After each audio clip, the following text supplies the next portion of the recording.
अस्सलाम वालेकुम। उम्मीद करती हूँ कि आप सब खैरियत से होंगे। और मैं आज एक बहुत इम्पोर्टेंट टॉपिक के साथ आपकी खिदमत में हाजिर हो गई हूँ। और ये टॉपिक जो है वो स्पेशली वुमेंस के लिए, जितनी भी वुमेंस हैं, ये मैंने वीडियो ये मेरी वो देखें। और ये स्पेशली मैंने वुमेंस के लिए बनाई है। और ये आजकल बहुत ज़्यादा कॉमन डिजीज़ है जिसका नाम है पिकॉज। पिकॉज एक्चुअली होता क्या है? पिकॉज की जो हमारे पास एब्रीविएशन है, जो उसकी फुल फॉर्म है, वो है पॉलीसिस्टिक ओवरी सिंड्रोम। ठीक है। ये एक हार्मोनल डिसऑर्डर है जो कि वुमेन्स के रिप्रोडक्टिव सिस्टम को इफेक्ट करता है। ये हमारी ओवरीज को भी इफेक्ट करता है। और इसकी वजह से वुमेन्स का जो मेंस्ट्रुअल साइकिल है, यानी पीरियड साइकिल है, वो डिस्टर्ब हो जाता है। अब इसमें हम एक हार्मोन की बात कर लेते हैं कि हमारी फीमेल्स के अंदर एक हार्मोन होता है जिसको हम एंड्रोजन कहते हैं। वैसे तो ये मेल सेक्स हार्मोन है, लेकिन ये फीमेल्स के अंदर भी मौजूद होता है, इंतहाई कम तादाद में। जब ये एंड्रोजन फीमेल के अंदर ज्यादा हो जाता है तो फीमेल का रिप्रोडक्टिव सिस्टम डिस्टर्ब होने लगता है। एंड्रोजन्स क्या होते हैं कि एंड्रोजन जो होता है वो ओवरी से प्रोड्यूस होते हैं, एड्रिनल ग्लैंड से प्रोड्यूस होते हैं, और फैट सेल्स से प्रोड्यूस होते हैं। अब हमारे पास एंड्रोजन की यहाँ पे तीन टाइप्स होती हैं। Number one, testosterone, androstenedione and dehydroepiandrosterone. अब फीमेल के अंदर एंड्रोजन का फंक्शन क्या होता है? फीमेल के अंदर एंड्रोजन का ये फंक्शन होता है कि ये क्या कर रही होती है? रेगुलेट करवा रही होती है हमारी बोन डेंसिटी को, हमारे मसल मास को, और हमारे मूड स्विंग्स जो होते हैं। आपने अक्सर देखा होगा कि पीरियड्स के अंदर आप लोगों के मूड स्विंग्स आ जाते हैं, यानी कि मतलब चिड़चिड़ापन आ जाता है। कुछ वो मतलब डिफरेंट वो मूड स्विंग्स होते हैं हर इंसान के। कि कुछ वुमेन्स होती हैं, उनका दिल नहीं करता कहीं आने जाने का। ठीक है, कुछ में बहुत चिड़चिड़ापन आ जाता है, कुछ को बहुत ज़्यादा गुस्सा आने लगता है, कुछ को कुछ खाने का दिल नहीं करता। ठीक है। और मेंस्ट्रुअल साइकिल को क्या करता है, उसको भी ये क्या करता है, रेगुलेट करता है। ठीक है। इन शॉर्ट पिकॉज जो है वो हमारे पास एक रिप्रोडक्टिव डिजीज़ है। ठीक है। रिप्रोडक्टिव डिसऑर्डर है जो कि आपके मेंस्ट्रुअल साइकिल को डिस्टर्ब कर रहा होता है। वो किस वजह से कर रहा होता है कि एक मेल सेक्स हार्मोन है जिसको हम एंड्रोजन कहते हैं, और ये फीमेल के अंदर भी प्रेजेंट होता है, लेकिन ये बहुत कम तादाद में फीमेल के अंदर प्रेजेंट होता है। इसकी अमाउंट अगर फीमेल के अंदर हाई हो जाए तो वुमेन्स जो होती हैं वो मुख्तलिफ चीज़ों का शिकार हो रही होती है। उसमें सबसे पहले ये चीज़ आ रही होती है पीरियड साइकिल की डिस्टर्बेंस। नेक्स्ट है हमारे पास सिम्टम्स ऑफ पिकॉज। अच्छा, अब इसमें नंबर वन आ रहा है हमारे पास इरेगुलर पीरियड्स। इरेगुलर पीरियड्स का ये मतलब है कि कुछ वुमेन्स होती हैं जिनको प्रोलॉन्ग पीरियड्स होते हैं, यानी कि उनको जब पीरियड्स स्टार्ट होते हैं तो वो ख़त्म ही नहीं होते, और वो 15 to 18 डेज ले लेते हैं। ठीक है। उसमें ये बात हो रही होती है कि अगर जो है वो इतने प्रोलॉन्ग पीरियड्स चले जाएंगे तो क्या होगा कि उनका जो है वो फेस भी पेल हो जाएगा और वीकनेस क्रिएट हो जाएंगी बॉडी के अंदर। और कुछ वुमेन्स होती हैं जिनको है पीरियड जो होते हैं वो 2-2 3-3 महीने तक होते ही नहीं है, यानी कि इतना ज़्यादा डिले आ जाता है, 3 मंथ्स का, 4 मंथ्स का, कि वो होते ही नहीं। और उससे क्या हो रहा होता है कि वुमेन्स जो है वो ओबेसिटी की तरफ जा रही होती हैं, यानी कि हेल्दी हो रही होती हैं। और फिर उसमें ये होता है कि डॉक्टर्स ये कहते हैं कि आप वॉक करें, क्योंकि आप वॉक जब करते हैं ना तो उससे क्या होता है कि हार्मोनल जो होता है इम्बैलेंस जो होता है वो बैलेंस हो जाता है, और आपके जो होता है वो बॉडी रिस्पॉन्स करना शुरू कर देती है। नंबर सेकंड है एक्सेस हेयर। एक्सेस हेयर में ये आ रहा है कि increase hair growth on the face, यानी कि आपके फेस के ऊपर जो होता है ना वो हेयर ग्रोथ होने शुरू हो जाती है। ठीक है। वुमेन्स के फेस के ऊपर हेयर ग्रोथ होना शुरू हो जाती है, उनकी चेस्ट पर और बैक पर। नेक्स्ट है हमारे पास सिम्टम्स ऑफ पीसीओस। पीसीओस के अंदर क्या हो रहा होता है, नंबर थर्ड पे आ रहा है हमारे पास वेट गेन आ रहा होता है। जैसे कि मैंने आपको बताया कि कुछ वुमेन्स होती है, उनको जो है वो मेंस्ट्रुअल साइकिल इतना डिस्टर्ब होता है कि उनको पीरियड्स 2 से 3 मंथ तक उनको होते ही नहीं है, जिसकी वजह से क्या हो रहा होता है कि वेट गेन हो जाता है। और वेट गेन जो होता है फिर उस जब वो डॉक्टर से कंसल्ट करते हैं तो वो कहता है कि आप वॉक करें।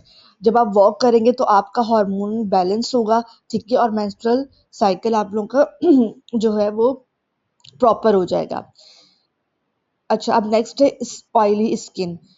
वो फीमेल जो पीकॉस को सफ़र कर रही होती है उनकी स्किन भी ऑयली हो जाती है। ठीक है। और नेक्स्ट है हमारे पास हेयर थिन। बाल जो होते हैं वो बहुत ज़्यादा गिरना शुरू हो जाते हैं और बहुत ज़्यादा कमज़ोर हो जाते हैं हार्मोनल इम्बैलेंस की वजह से। नेक्स्ट है हमारे पास darkening of the skin. Dark patches of skin often in areas like the neck, groin और अंडर आर्म्स। आपके जो है वो धब्बे से होता है ना, धब्बे पड़ जाते हैं आपकी नेक पर, ठीक है, और अंडर आर्म्स में, आपके फेस पर आ जाते हैं, झाइयाँ जिसे कहते हैं, वो हो जाती हैं हार्मोनल इम्बैलेंस की वजह से। नेक्स्ट है हमारे पास इनफर्टिलिटी। अच्छा, ये एक बहुत इंपॉर्टेंट चीज़ है, बिकॉज की वजह से बहुत सारी वुमेन्स जो होती हैं वो कंसीव नहीं कर पाती हैं। उनको यही शिकायत होती है कि जी नहीं हो रहा कंसीव, और डॉक्टर के पास जाती है, ऑब्वियसली उनका भी कॉस आता है, तो उस वजह से क्या हो रहा होता है कि वो कंसीव नहीं कर पाती। इनफर्टिलिटी मीन्स के बांझपन, ठीक है, उनको मुश्किल आती है, और ये उसमें ये प्रॉब्लम हो रही होती है कि जो उनके एग्स होते हैं ना वो स्ट्रांग नहीं होते, ठीक है, उनके एग्स स्ट्रांग नहीं होते, और जैसे ही उनके एग्स बनते हैं ना, और बनते साथ ही उनके एग्स टूट जाते हैं। और अब आप खुद सोच लें कि कितने वीक एग्स होते हैं कि वो बनते साथ ही टूट जाते हैं, और जिसकी वजह से क्या हो रहा होता है कि ओव्यूलेशन नहीं हो रही होती। ओव्यूलेशन नहीं हो रही होती तो बेबी कंसीव नहीं कर पाती वो लोग। तो जो वो वुमेन जो इनफर्टिलिटी का शिकार है वो सबसे पहले अपने पीसीओएस का ट्रीटमेंट करवाएं, देन उसके बाद जो होगा वो कंसीव कर सकेंगी। नेक्स्ट है हमारे पास कॉजेज़, क्या-क्या कॉजेज़ हो सकते हैं, जेनेटिक फैक्टर्स, यानी कि अगर आपकी जीन में ये चीज़ है तो ये आपको इफ़ेक्ट कर सकती है। एक्सेसिव एंड्रोजन, जैसे कि मैंने अपनी फर्स्ट स्लाइड में बताया आपको कि ये जो है वो एंड्रोजन की जो क्वांटिटी है वो फीमेल्स के अंदर अगर ज़्यादा हो जाएगी तो उस वजह से भी मेंस्ट्रुअल साइकिल डिस्टर्ब हो जाएगा। एक्सेसिव इंसुलिन, बॉडी जो है बहुत ज़्यादा इंसुलिन को प्रोड्यूस कर रही है, ठीक है। Then low grade inflammation, inflammation होगी, और क्या होगी, ओबेसिटी की वजह से भी क्या हो रहा होता है, बिकॉज हो रहा होता है। बहुत सारी वुमेन्स जो होती है उनका पीरियड साइकिल डिस्टर्ब होता है तो उनको वॉक का कहा जाता है, क्योंकि वॉक की वजह से आपकी जो बहुत सारी जो अंदर प्रॉब्लम्स हो रही होती है, स्पेशली रिप्रोडक्टिव सिस्टम की, वो सारी जो डिस्टर्ब होती है ना वो ठीक हो जाती है। जब आप वॉक के बाद आप लोग का जो पीरियड साइकिल है ना, वो बहुत सारी वुमेन्स ऐसी देखिए उनका लेवल पे आ जाता है। अच्छा, पीसीओएस को ट्रीट कैसे करना है, फर्स्ट ऑफ ऑल मेडिकेशन से, ठीक है। लेकिन मैं यहाँ पर जो है मेडिकेशंस को आप लोगों को प्रेफर नहीं करूँगी बीइंग अ फार्मासिस्ट, क्योंकि मेडिकेशन से बेहतर ये है कि आप लोग लाइफ स्टाइल में मॉडिफिकेशंस लेकर आएँ, ठीक है? आप अपनी लाइफ में एक्सरसाइज को लेकर आएँ, वॉक को लेकर आएँ, क्योंकि ये जो पीसीओएस है ना, ये ओवरकम वॉक की वजह से ही होगा। बहुत बहुत रेयर केसेस होते हैं जिसमें वॉक की वजह से ओवरकम नहीं होता, तो फिर पेशेंट्स को मेडिकेशंस दी जाती हैं।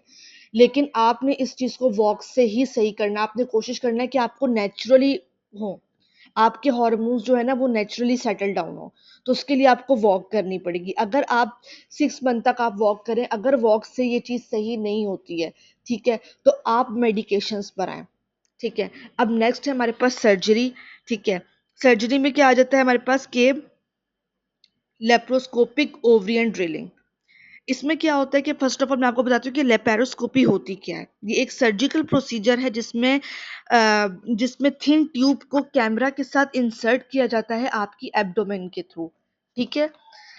Then ovarian drilling. Ovarian drilling क्या होता है कि सर्जन्स के पास एक स्पेशलाइज्ड इंस्ट्रूमेंट होता है जो आपकी ओवरी में 4 टू 10 होल्स करती है पर ओवरी, ठीक है। देन इसका गोल क्या होता है, ये हम क्यों कर रहे होते हैं, ये हम इसलिए कर रहे होते हैं ताकि ओव्यूलेशन की स्टिमुलेशन हो, ठीक है, एंड्रोजन्स की प्रोडक्शन कम हो, और इंक्रीज प्रोडक्शन हो फॉलिकल स्टिमुलेटिंग हार्मोन्स की, ठीक है। अब ये हम सर्जरी क्यों कर रहे होते हैं, इसका क्या गोल है कि हम चाहते हैं कि ओव्यूलेशन हो, ठीक है। ऑब्वियसली पिकॉज के पेशेंट्स को ओव्यूलेशन नहीं होती, वुमेन्स को जो सफ़र कर रही होती हैं, ठीक है, उनको ओव्यूलेशन नहीं होती, तो ओव्यूलेशन को बढ़ाने के लिए, ठीक है, और एंड्रोजन की प्रोडक्शन को कम करने के लिए, चूंकि ये मेल सेक्स हार्मोन है और ये फीमेल के अंदर कम तादाद में पाया जाता है, तो इसका इंक्रीज होना एबनॉर्मेलिटी की तरफ लेके जाएगा। देन उसके बाद क्या है, increase production of follicle stimulating hormone. आप लोगों का कोई भी सवाल हो, कोई भी क्यूरी हो, आप लोग चैट चैट बॉक्स के अंदर मेंशन कर सकते हैं, ठीक है। और मैंने अपनी ये स्लाइड जो है उसमें बहुत ज़्यादा मेन मेन चीज़ें लिखी हैं ताकि आप लोगों को अंडरस्टैंड करने में आसानी हो। Thank you.